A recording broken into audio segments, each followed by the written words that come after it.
Sir किसकी सरकार आएगी? ओबसली से मैंने इंडिया गठबंधन की सरकार बनेगी। 4 जून को बम गिरने वाला है। जो बीजेपी का ओवर कॉन्फिडेंस है वो टूटेगा। लग रहा है विश्वास है। राइट है, कोविड टूटेगा। बेरोजगारी नहीं मिल रही है, लोग पढ़ लिख के माँ बाप ने पैसा लगाया, घूम रहे, जनता बेकार जा रहा है सारा पैसा। तो ये अभी भी इसी गवर्नमेंट में कि भाई हमारी सरकार और ओवर कॉन्फिडेंस देखो, मैंने एग्जाम दिया, मैं कॉन्फिडेंस हूँ 400 के पार। ये कौन सी बात होती है? जनता डिसाइड करेगी ना, आपको एक भी सीट ना मिले। आप होते कौन बोलने वाले 400 के पार?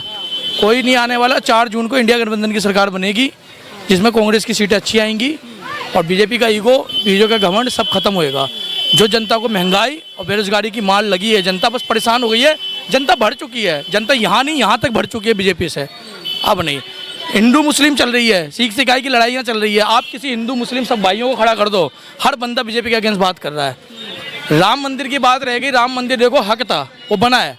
मैं एक मुसलमान हूँ लेकिन मैं फिर भी पक्ष में बोल रहा हूँ, ठीक है राम मंदिर आ गया, लेकिन उसमें कौन सा गरीब बंदा गया है? किसी को उसके 2 किलोमीटर आगे पीछे भी नहीं खड़ा होने दिया उद्घाटन के टाइम पे। सारे अंबानी अडानी बड़े चेहरे घुसे हैं, सारे टोटली बड़े चेहरे थे वहाँ पे। गरीब जनता उनके नज़र में कुत्ता बिल्ली वाला है, जिसको सिर्फ तब पूछा जाता है जब जरूरत हो।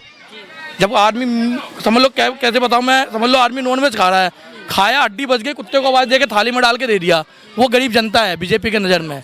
हर मतलब हम गरीब जनता कुत्ते हैं, वो खा पी कर हमारे को आगे कुछ भी बचा कुचा डाल देंगे।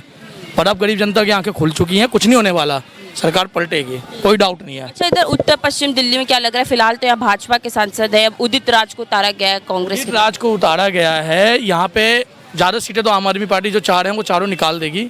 बाकी 1-2 सीटें हैं जो रह गई है। बाकी बीजेपी, ये लगा लो 7 की 7 सीटें, मेरे को लगा बीजेपी की एक भी सीटें नहीं आएंगी इसमें। अच्छा। बाकी 4-5 तो कंफर्म है कि बीजेपी इंडिया गठबंधन ले जाएगी, जो पक्ष में जा रही है सीटें। 1-2 सीटें हो सकती है ले जाए बीजेपी, ऐसे मैं भी नहीं कहता, मैं ओवर कॉन्फिडेंस नहीं करेगा वो 0 ले जाएगी, मैं ये नहीं कह सकता। अमित शाह कह सकते हैं, अमित शाह जी की पावर है जी, उनके हाथ में पूरे एग्ज़ाम के रिजल्ट के पेपर होते हैं, उन्हें पता मैं स्टूडेंट को पूरा भरवाऊँगा चिट्ठा और 400 के पार आ जाएंगे। तो उनके हाथ में कुछ पावर ऐसी है जो वो कॉन्फिडेंसली कह रहे 400 के पार। भाजपा तो पूरे भरोसे के साथ ये भी कह रही है कि दिल्ली में 7 बाहर में ओवर कॉन्फिडेंस कह रहे हैं। भरोसा क्या होता है? आप एग्जाम देने गए, आप बोल रहे हो कि एग्जाम दे के आए, आप कह रहे हो भैया मेरे तो 99% मार्क्स आएंगे। कैसे कह सकते हो आप? कैसे कह सकते हो? जब तक रिजल्ट नहीं आएगा आप कैसे कह सकते हो? कहीं ना कहीं आपने नकल मारी है ना एग्जाम में। क्या किया है आपने जो 400 के पार कह रहे हो? क्या किया? मैं कुछ कह नहीं सकता, आप बताओ ना क्या किया है आपने। 4 जून को बम गिरेगा और बीजेपी पुलिस सुन पड़ जाएगी, और इस बात की लिखत है। हिंदू मुस्लिम की किसी भाई को खड़े होकर पूछ लेना। देखो इंडिया जो है 1947 से प्यार मोहब्बत की से रहने वाली है। आज भी हिंदू भाई ईद में मुसलमान भाई के घर जाता है और दिवाली में मुसलमान भाई हिंदू के घर के जाके मिठाई खाता है प्यार मोहब्बत। लेकिन ये प्यार मोहब्बत आने वाले टाइम में ख़त्म करना चाह रही है बीजेपी। तो भाइयों सुधर जाओ, आंखें खोल लो, और अपनी सरकार को, अपने देश को बचाना चाहते हो, अपने लोकतंत्र को बचाना चाहते हो, तो अब भी मौका है दिल्ली वासियों, अपनी आंखें खोल लो। क्योंकि देखो कमाना खाना सबको है, लेकिन जब आपसे आपका हक छीन लिया जाएगा ना, तो आपके हाथ में कटोरा होगा, उस कटोरे में भीख देने वाला भी कोई नहीं होगा। क्यों? क्योंकि सारी जनता ही भिखारी होगी, सीधी बात है। बाकी रहेगी बड़े पैसे वाली पार्टियों की, तो उनके घर में इतना है ना, उनके 7 पुश्तें खा सकती हैं। लेकिन आप जब तक कुआं खोदोगे नहीं तो पानी नसीब नहीं होगा, ध्यान रखना। मोदी जी के वादे को लेकर क्या कहना है आपका? कई बड़े बड़े वादे किए थे। देखो मुझे बीजेपी के नेताओं में सबसे प्यारा जो नेता लगता है, जो मुसलमान, मैं भी मुसलमान हूँ, वो कहते हैं भाई योगी। मुझे सबसे प्रिय नेता लगता है योगी। सबसे प्रिय नेता लगता है योगी। हर चीज़ में कारण है। हमारे शिवलोक में साला एक हरामी लड़का घर में घुस के एक लड़की का रेप कर गया, उस लड़के को जेल में डाला गया। जेल में डालने के बाद उस लड़के ने धमकी दी उसकी माँ को कि मैं तेरे को गोली मार दूंगा। आया 1.5 साल बाद छूट के घर में गोली मार दी। क्या जिगरा था? अगर ये योगी की सरकार होती ना, तो भाई साहब ऑन द स्पॉट लड़के को मार दिया जाता उसी समय जब रेप किया था। ना साला जाता जेल, ना उसकी माँ जिंदा होती।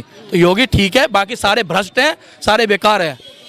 हाँ, योगी ठीक है, एक्शन लेता ठीक है, कोई नहीं है। मुसलमान 2 बच्चे पैदा करो, बढ़िया है। क्यों? क्योंकि तुम्हारी औकात नहीं है भैया पढ़ाने की, जो 10 बच्चे पैदा करते हो। सीधी बात है, मैं भी मुसलमान हूँ, एक औलाद है मेरी, 4 साल हो गए शादी को, एक बच्चा और ले लेंगे, उसके अलावा हमारी कोई डिमांड नहीं है। क्योंकि मेरी औकात नहीं है पढ़ाने की उससे ज़्यादा, और पढ़ाना है, भिखारी नहीं बनाना। तो इसलिए भैया 2 बहुत है। आज की पढ़ी लिखी जनरेशन है, चाहे हिंदू हो चाहे मुसलमान हो। हाँ, बस दो में हवा टाइट है मैडम, 2 ही में हवा टाइट है। अब बीजेपी सुधर जाओ, 4 जून को बम गिरेगा, आप भी यहीं हो, मैं भी यहीं हूँ, रिजल्ट देख लेना। सर क्या लग रहा है किसकी सरकार आएगी? मोदी जी तीसरी बार आने वोट देने तो कांग्रेस की आएगी। किसकी सरकार? कांग्रेस की आएगी, कांग्रेस की आएगी। कांग्रेस की। मोदी जी का काम पसंद हैं? है? मोदी जी का काम पसंद नहीं? नहीं, मोदी जी तो कहते हैं जनता के बीच में प्यार है। जनता के बीच प्यार है, पर जनता के लिए क्या कर रहे हैं मोदी? कोई काम नहीं किए मोदी। बड़े बड़े वादे करते हैं कि हमने तो जनता के लिए कितना। हमें तो कुछ भी सुविधा नहीं है। बोलते हैं गरीबों को बैंक से ये मिलेगा वो मिलेगा, जाने के बाद बैंकों में 50 फॉरंटी मांगते हैं, ये है वो है, कुछ भी नहीं है। बोले मोदी जी से बात करो, मोदी जी से कौन बात करेगा? परेशानी परेशानी तो है ही है। गरीबों के अपने गरीबों का मसला इसमें क्या गरीबों का मसीहा है? गरीब और भूखे मर रहे हैं, उनके लिए कौन देखने वाला? मजदूर की तनख्वाह नहीं बढ़ती है, हैं आटा 30-40 रुपये किलो है, तो क्या सुविधा कर रहे हैं जनता के लिए? हम मजदूर आदमी मजदूरी करते 400-500 की दिहाड़ी करके 30 रुपये किलो आटा कहाँ से खाएंगे? महंगाई को लेकर क्या लग रहा है? कोई कम ये तो है, बोल रहे हैं मुफ्त में राशन, जिनके पास कार्ड है उनको मिल रही है, जिनके पास नहीं है वो बेचारे कहाँ जाएंगे? उनके लिए क्या सुविधा है? कुल मिला के परेशानी काफी है मोदी। सुविधा ही है, गरीबों के लिए परेशानी है। उनसे पेट भरता है क्या? सब्जी नहीं खाएगा आदमी, खाली आटा खाएगा, खाली दाल खाएगा, सब्जी नहीं खाएगा। आप सब्जी हरी सब्जियों के रेट देखें क्या हो रहे हैं। आदमी लोन वाले आदमी चाहे तो चले कि मैं भिंडी ला के बना लूँ तो 100 रुपये किलो भिंडी हो रही है, क्या बना के बंदा खाएगा? भैया देखो मेरी सीधी सी बात है, गरीब आदमी की औकात नहीं है। गरीब आदमी को लिमिट में रखो। जो स्टूडेंट पढ़ रहा है, मेहनत कर रहा है, हम नहीं कह रहे मुंह उठा के जिस मर्जी को नौकरी दे दो, अगर वो लायक है उसको नौकरी दो। और भैया गरीब आदमी के लिए पेट का ख्याल रखो। आप ऐसे महंगाई मत करो ताकि गरीब आदमी मर जाए। किसान कर्जा तोड़ने के चक्कर में सुसाइड कर लेता है, लेकिन भागता नहीं है। अडानी जैसा आदमी भाग जाते हैं लेकर पैसा, और कोई कुछ नहीं उखाड़ पाता और ना उखाड़ पाया। इतिहास है, निकाल के देखो, बड़े लोग पैसा लेके भाग गए, उसका कोई कुछ बाल भी नहीं उखाड़ पाया। लेकिन किसान को घर से निकाल के बैंक वाले बाहर मारते हैं। किसान क्या करता है? सुसाइड कर लेता है। क्यों? क्योंकि उसके आंखें मिलाने की हिम्मत नहीं होती है। लेकिन बड़ा आदमी बाहर देश का वीजा ले लेता है, बाहर देश की अपने नागरिकता ले लेता है, उखाड़ ले बेटा, क्या उखाड़ेगा? निकल यहाँ से, दफा हो जाए यहाँ से। इंडिया आज तक साली उसको क्या नाम है उसका, विजय माल्या को उठा नहीं पाई, आज तक नहीं उठा पाई। मैच देखने जाता है इंग्लैंड में, आज तक नहीं उठा पाई उसको, इतना फ्रॉड करके गया है।